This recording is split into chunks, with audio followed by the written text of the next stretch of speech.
Multipurpose కార్మికులు సభాయన్నలు దయచేసి గ్రామ పంచాయతీ కార్మికులు రోడ్డు పైన ఉండొద్దు.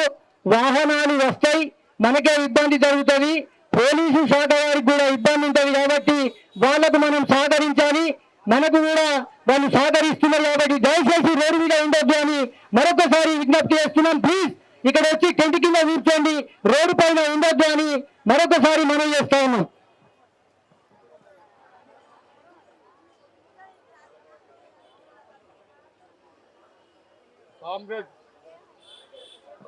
కామ్రేడ్ లాల్ సలాం, కామ్రేడ్ లాల్ సలాం.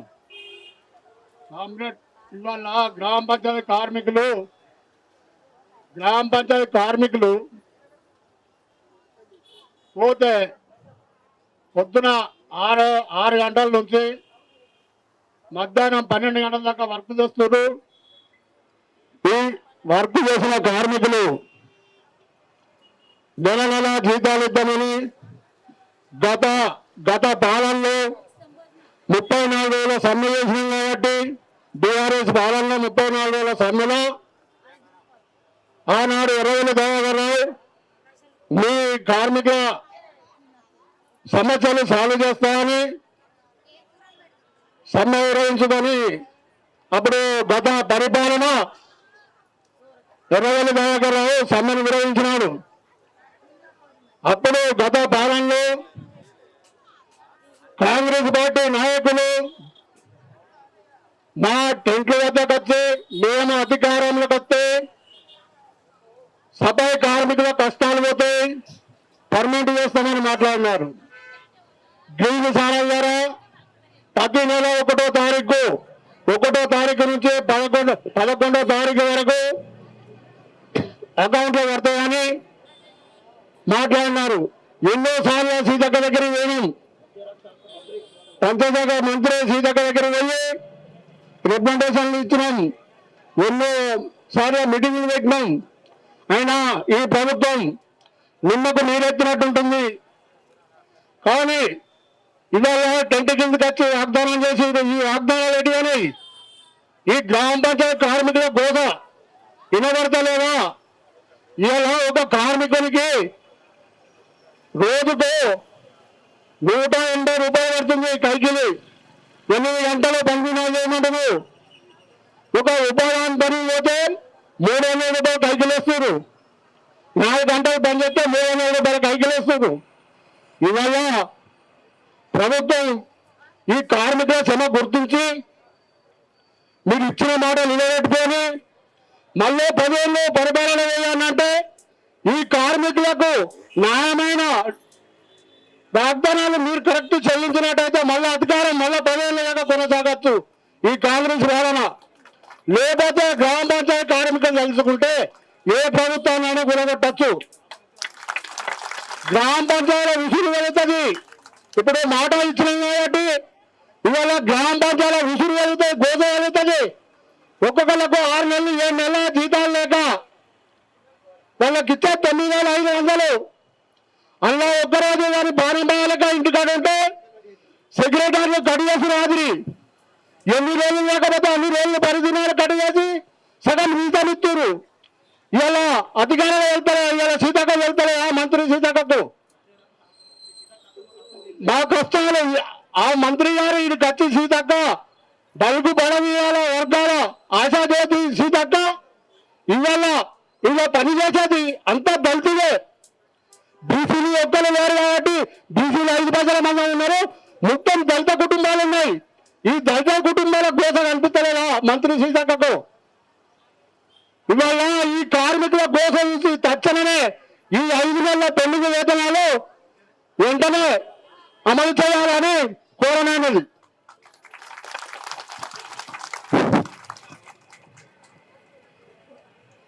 మహిళా కార్మికులు చాలా మంది ఉన్నారు. మాట్లాడాలనేమో లోపల ఉంటుంది, రావడానికేమో భయపడతారు. ఎందుకంటే మీకు సమస్యలు ఉన్నాయి కదా. అంటే ఇప్పుడు మీ అందరికీ జీతాలు వచ్చినట్టున్నాయి, నాకేమో రాలే, మీకు వచ్చినాయి కావచ్చు. మరి మీ జీతాలు రాకపోతే ఎవరో ఒకరు వచ్చి మీ జీతాల గురించి కానీ మీ అధికారుల వేధింపుల పైన కానీ ఇప్పుడు కొంతమందికి ఆన్లైన్ కాలేదు. మీకు సమస్యలు ఉన్నాయి కదా, మీ సమస్యల పట్ల మాట్లాడవచ్చు కదా, ఎందుకు భయపడుతున్నారు? అదే మహిళా సంఘాల మీటింగ్ చేస్తే బాగా మాట్లాడతారు. నిజమా కాదా? అవునా కాదా? ఎవరన్నా మాట్లాడాలనుకుంటే వచ్చి మాట్లాడండి, మంచి అవకాశం. అట్లే పాట కూడా పాడండి. నల్లగొండ జిల్లా నుంచి చంద్రన్న మాట్లాడతాడా? వినండి, ఏం మాట్లాడతారో వినండి, కనీసం వినన్నా మీరు ఒకసారి ఆలోచించండి. అది నల్గొండ జిల్లా మండలం తిప్పారు. నేను మండలం ప్రధాన కార్యదర్శిని. గ్రామ పంచాయతీ కార్మికులు సమ్మె కోసం మంచిదే, కానీ గ్రామ పంచాయతీ కార్మికులు ఎన్నోసారి నేను 89 నుంచి ఇప్పటిదాకా గ్రామ పంచాయతీలో పనిచేస్తున్నా. అంటే ఇప్పుడు 40 సంవత్సరాలు అయింది. 40 సంవత్సరాలు ఎట్టి శాఖరే గ్రామ పంచాయతీ చేస్తున్నాం. మన గ్రామ పంచాయతీ కార్మికులు ఏం చేస్తున్నారంటే, ఒక మంత్రి వస్తే, ఒక ఎమ్మెల్యే వస్తే ఊచి ముగ్గు వేసినా కానీ ఆ మంత్రి మీద ఈ ఒక ఎమ్మెల్యే మీద మన దృష్టి లేదు. ఎందుకంటే మంత్రి వస్తుండే ముగ్గు వేయమంటారు, మన ఎమ్మెల్యే వస్తుండే ముగ్గు వేయమంటారు, కానీ గ్రామ పంచాయతీ కార్మికులు మీద ఒక కనికరం లేదు. గ్రామ పంచాయతీ కార్మికులు మనకు ఒక సేవ చేస్తూ, ఒక మంత్రి పోతుడు ముగ్గు వేస్తుండు, సేవ చేస్తున్నాడు, మన ఒక మంత్రి మీద, ఒక ఎమ్మెల్యే మీద మనకు ఇంటి లేదు. గ్రామ పంచాయతీ కార్మికులు ఎట్టి చాకరీ చేపించుకున్నంత వరకు జీతాలు. ఇప్పుడు గ్రామ పంచాయతీ సర్పంచ్ ఉండబట్టి ఏదో ఒక పని చేసినాం. ఇప్పుడు సోషల్ ఆఫీసర్లు వచ్చారు, సోషల్ ఆఫీసర్ వచ్చి ఇంకా తోంతురు మనలా. ఆ తోంతురు కానీ జీతాలు ఇస్తలేరు. ఏం సార్ జీతాలు ఇస్తలేరు అంటే, గ్రాంట్ పడుతుంది, గ్రాంట్ పడుతుంది. యాడ్ చేశాడు గ్రాంట్. ఇంటి పనులు వసూలు చేయాలంటారు. ఇంటి పనులు చేస్తున్నాం, ఇంటి పనులు తీసుకొని ఎస్టీఓలో చేస్తున్నాం. ఆ ఇంటి ఎస్టీఓలో వేసిన డబ్బులు కూడా చెక్కు రాస్తారన్న కూడా సెక్రటరీలు చెక్కు రాస్తున్నారు. అందుకే ఇప్పుడు ఇంటి పనులు మొత్తం వసూలు చేస్తున్నారు మన మీద. చేస్తున్నాం కానీ సెక్రటరీలు మొత్తం పరిపాలన, సెక్రటరీ ఆఫీసర్ పరిపాలన దోచుకుంటారు. మన ఇంటి పనులు కానీ అన్ని చేసుకుంటారు. జీతాలు ఉగాది పండుగ వచ్చిందంటే, ఉగాది పండుగ వచ్చిన తర్వాత 30 పండుగ ఉంటే ఏ రేపైనా రేపు చెక్కాను, చెక్కెక్కర్ది యాడలే చెక్కు. 85 లేను, చెక్కులే లేదు, గ్రాంట్ కూడా పడలేదు బాబు ఆ సిస్టమ్ మాకు చెప్తారు. కాబట్టి మనం సమ్మె చేసిన రేపటి ఇవాళ చీతక్క కొంచెం ఇన్కూరేస్తున్నామో వెళ్ళలేదు, లేకపోతే రేపు 26వ తారీఖు సమ్మెకు పోవాల్సిందే. ఎందుకంటే ఎక్కడ దొంగలు అక్కడ ఉంటుంది. ఫస్ట్ మనం పొద్దున్న అసలు నీళ్లు పెట్టకుంటే 2 నెలలు ముద్ద ఆడిపోతుంది. నీళ్లు పెట్టలేదంటే నీళ్లు పెట్టేది వరకలే. మనం రాని లోట కావాలంటే నీళ్లు కావాలంటే మనం బంద్ చేయాలి. 2 రోజులు బంద్ చేస్తే ఆటోమేటిక్ సీతాకాయని ఎమ్మెల్యే ముఖ్యమంత్రి కూడా మన కాడికి ఇది వస్తాడు. కాబట్టి ఫస్ట్ వాటర్ మ్యాన్ లైట్లు బంద్ చేయాలి. అది మెయిన్. అదే పొరత తర్వాత కానీ ఫస్ట్ నీళ్లు లైట్లు బంద్ చేస్తే ఏ ఎమ్మెల్యే కానీ నేను ఒకటి చెప్తా, ఎమ్మెల్యేలకు 2 లక్షల జీతాలు రావచ్చు 1వ తారీఖు నాడు. మన వర్కర్ల జీతాలు 150 మంది ఎమ్మెల్యేలు ఉంటారు, ఎమ్మెల్సీలు ఉంటారు, వర్కర్లు 9,000 జీతాలు ఇస్తారంటే వస్తాయి, రేపు వస్తాయి, ఆడొస్తాయి. అలాగే నెలవాడు ఫోన్ పైసలు కావాలి, కారు కిరాయి కావాలి, 2 లక్షలు 1వ తారీఖు. అదే ఎమ్మెల్యేలు అందరూ కలిసి మనం 1 నెల జీతం వేయమని, 1 నెల జీతం ఇస్తే మనం కూడా పనిచేస్తాం. ఎమ్మెల్యేలకు 1 నెల కానీ జీతాలు పడతాయి. ఇలా మన పూర్వం జ్వరం వస్తే స్కూల్ ఫీజు కట్టాలని డబ్బులు లేవు. ఇలా ఏంది ఇది ఎట్టి చాకరీ చేసాం గ్రామ పంచాయతీ. కనీసం మనం బుద్ధి ఉండాలి. సమ్మె అంటే సమ్మె చేయాలి. అదే నేను కూడా పోలీసులు డబ్బులు తిన్నా. కరోనాలో కూడా మా ఊర్లో కరోనా 5 వస్తే కూడా నేను స్ప్రే చేసిన. కరోనా టైంలో స్ప్రే చేసిన నేనే గ్రామ పంచాయతీ. కానీ 1 రూపాయి కూడా సర్పంచ్ కూడా ఇచ్చిన పాపన పోలే. అప్పుడు సర్పంచ్ ఇలా కరోనా అంటే మనం కూడా కరోనా టైంలో పోలీసులు కూడా సపోర్ట్ చేశారు.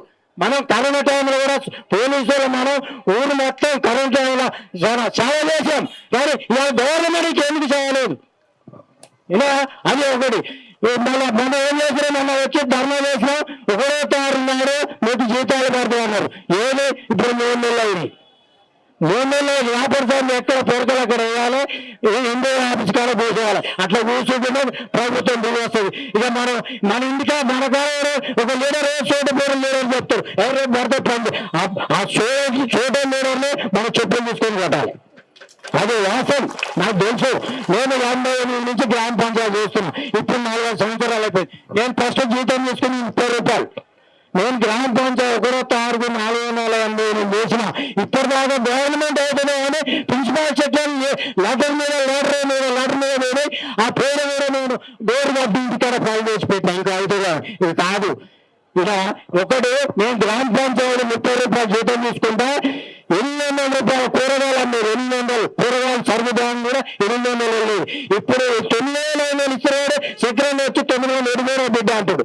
ఇంకొకటి, ఇవాళ మిడిల్ మేత్ర సార్ అని మా సెక్రటరీ చెప్తే లీవ్ పెట్టుకున్నాను. నువ్వు కూడా వ్యాపారం నిన్నటి రిజిస్టర్ పెట్టాలా, 40 మేత్ర తిప్పారు బిడ్డ, నేను నిన్నటి రిజిస్టర్ అని చెప్తా. ఇక బోరా అన్నాడు. ఒకటే నా సెక్రటరీ చెప్పా, నేను హైదరాబాద్ మీటింగ్ సార్ మీరు ఒక మండలి అంటే లీవ్ పెట్టాడు. నేను రేపు వచ్చినా కానీ సంగతి చెప్తాను, నిన్నటి రిజిస్టర్ పెట్టాలా, 80,000 తిప్పారు వేస్తున్నా, కొండారు వేస్తున్నా. ఎందుకంటే నిన్నటి రిజిస్టర్ పెడితే మనకు అర్థమవుతుంది. వీలు పోతున్నాడు కాదు, రిజిస్టర్ రావాలి. రిజిస్టర్ వేస్తే నేను కూడా డీపో డిఎల్పో మనం కూడా తాత మీద చేసినాడు. కానీ ఎక్కడ వచ్చిన సార్ సెక్రటరీ రాలే, నేను డీపోకు వేరే కాల్ పెడతా అని చెప్పిన. అప్పుడు సభ్యుల్లో కూడా తాగం తీసుకుని సెక్రటరీ. ఎందుకంటే గ్రామ పంచాయతీ వర్కర్లను అందరం ఎందుకంటే బాగా పెడుతున్నాం. కాబట్టి గ్రామ పంచాయతీ వర్కర్లను ఇచ్చే 9,000 అన్న ఒక వర్కర్ జ్వరం వచ్చి పడితే డాక్టర్ సర్టిఫికేట్ తెచ్చిన వేరే జీతం కట్ చేస్తారు.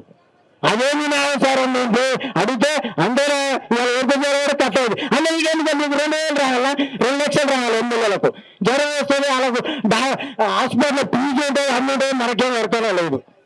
అది ఇలా మనలో తగ్గించుకునే పాపం లేదు. కానీ మనకు ఈ కొత్త ఏం కాదు. పోలీసులు దెబ్బలు లాఠీ చాడం చేసినా, ధర్నా చేసినా నేను 80 నుంచి చూసుకుంటూ వస్తున్నా ఒక్కొక్క లీడర్లు ఎమ్మెల్యేలు అందరినీ విన్నారా. కాబట్టి ఇప్పుడు కూడా ఈ ఇందిరా పార్క్ ధర్నా కూడా ఈ ఎమ్మెల్యే గారికి ఎంపీలు మంత్రులకు కూడా చెప్తారు, మా కార్మికులకు ఇవాళ మీటింగ్ చూసినందుకు కూడా 1 నెల జీతం ఇచ్చి మా వర్కర్లకు ఇస్తే మంచిది. కానీ సభ ముందర మొత్తం పెన్నుల జీతాలు కూడా ఇవ్వాలి. ఈ సభ అధ్యక్షులు ఇచ్చిన పెద్దలకు మరి ఈ స్టేజ్ మీద ఉన్న అందరికీ నా హృదయపూర్వకంగా వందనాలు చెప్పుకుంటూ సెలవు తీసుకుంటున్నాం.